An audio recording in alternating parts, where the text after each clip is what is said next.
Okay, let's talk about Letcher County, Kentucky. There are many, many, many atrocities that have happened to the people here. By the court system, by the authorities. Everything from sex trafficking, extortion, prison for profit, embezzlement. I mean, you name it, it's going on in our courthouse. I want to share with you what happened to me, how I went to prison, and how I'm still dealing with it. And then in future videos, we will go into the details of the other things as well. But, okay, here goes. In 2015, I got in trouble for trafficking Suboxone. Trafficking one Suboxone strip. Went to jail. I was there for about 6 months. They also charged me with child support what time I was there as well, for arrears because, you know, I didn't have custody of my oldest daughter, and yeah, I have child support. Anyway, so I go to jail. I'm there for like 6 months. That place is a dungeon, first of all. There's black mold everywhere, disease. The showers have standing water. The floors, the walls melt. They're nasty, moldy. Water drips from the ceiling. There's no heat. There's no air. It's a dungeon. So I'm there for 6 months, and there's a fight in my cell. I'm involved in a fight. We were in a holding cell beside the booking desk. So the charges that me and 2 other girls ended up getting were second-degree assault, unlawful imprisonment, kidnapping. And I think, yeah, that was it at that point. But that was our original charges. The second-degree assault got amended down to 4th-degree assault whenever her x-rays and stuff came back, and she didn't have any real injuries or anything like that. But the charge that stuck was the kidnapping charge. So me and 2 other girls got charged with kidnapping as inmates beside the booking desk in Letcher County Jail. And so going to court, waiting for court for this. I had just signed a probation deal on that trafficking charge, and I pled to 5 years on that, probated, and 5 years on the child support charge, probated.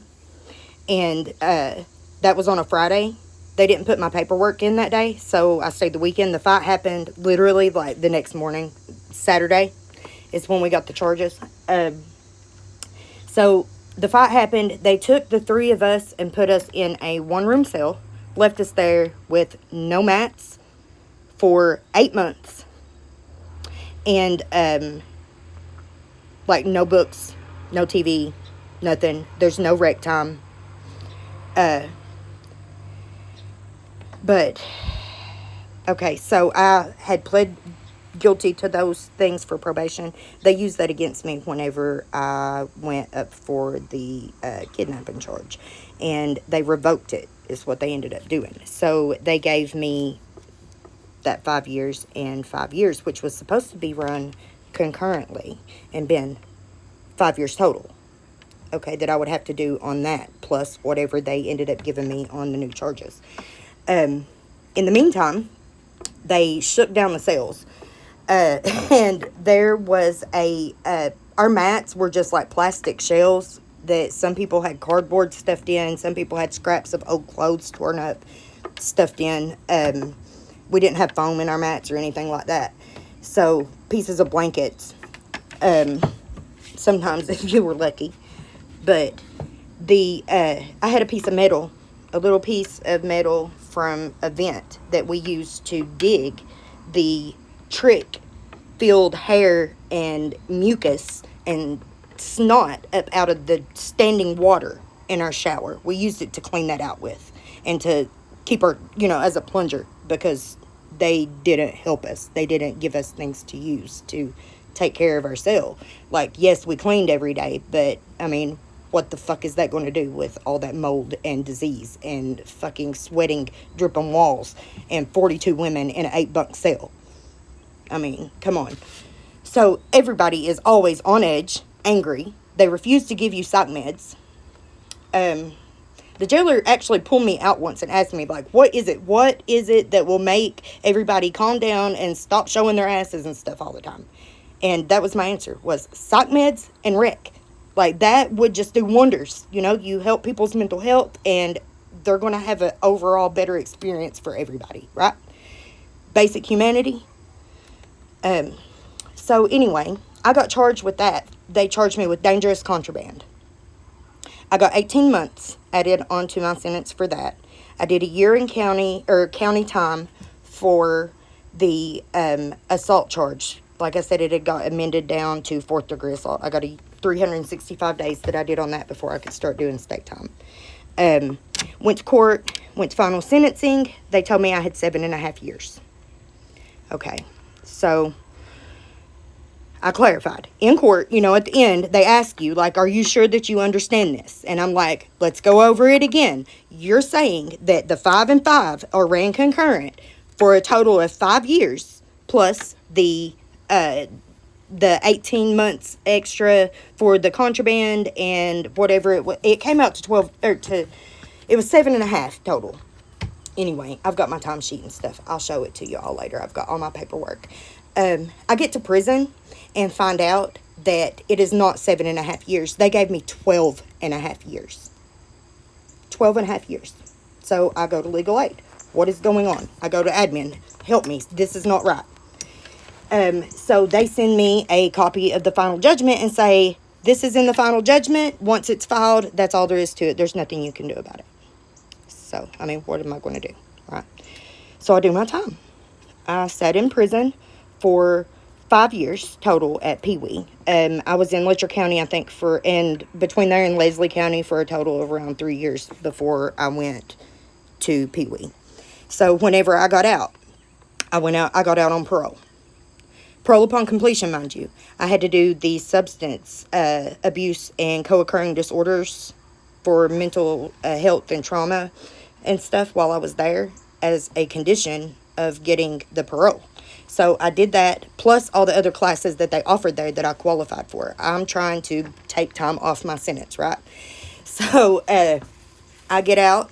They tell me I have to go to drug court. No. That was not my sentence. They fixed that.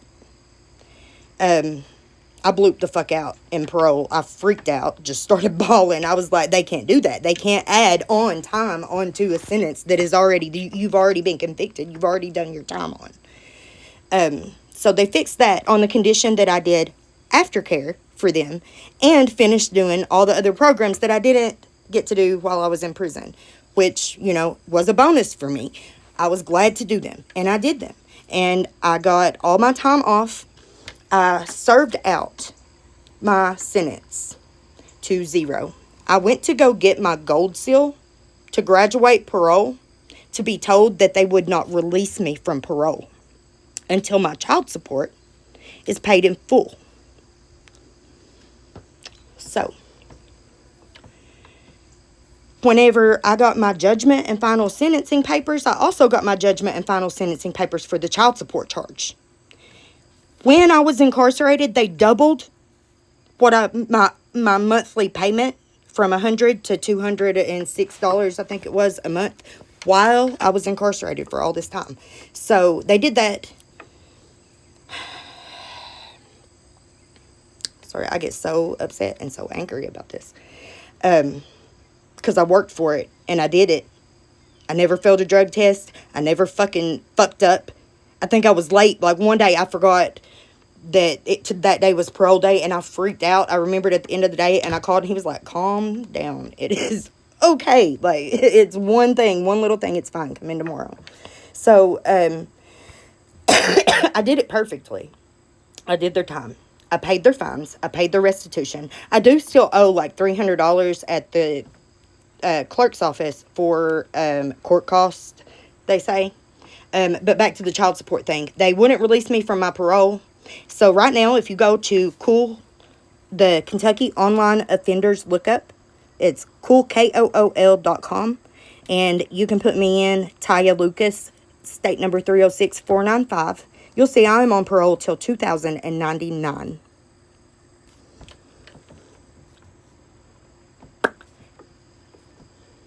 And I just recently found out that all this time they've been charging interest on the child support.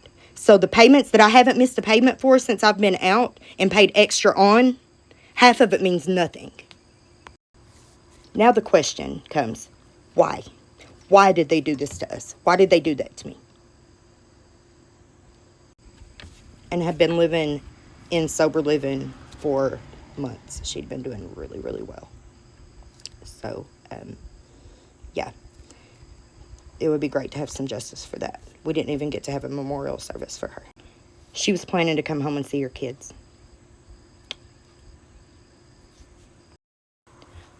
One of my co-defendants, Lexi Bentley, was killed on suicide watch a couple years ago under the care of Letcher County Jail. They sent her to the psych ward in Hazard. She was supposed to be on 15-minute watches. I had talked to her a couple days before. She was coming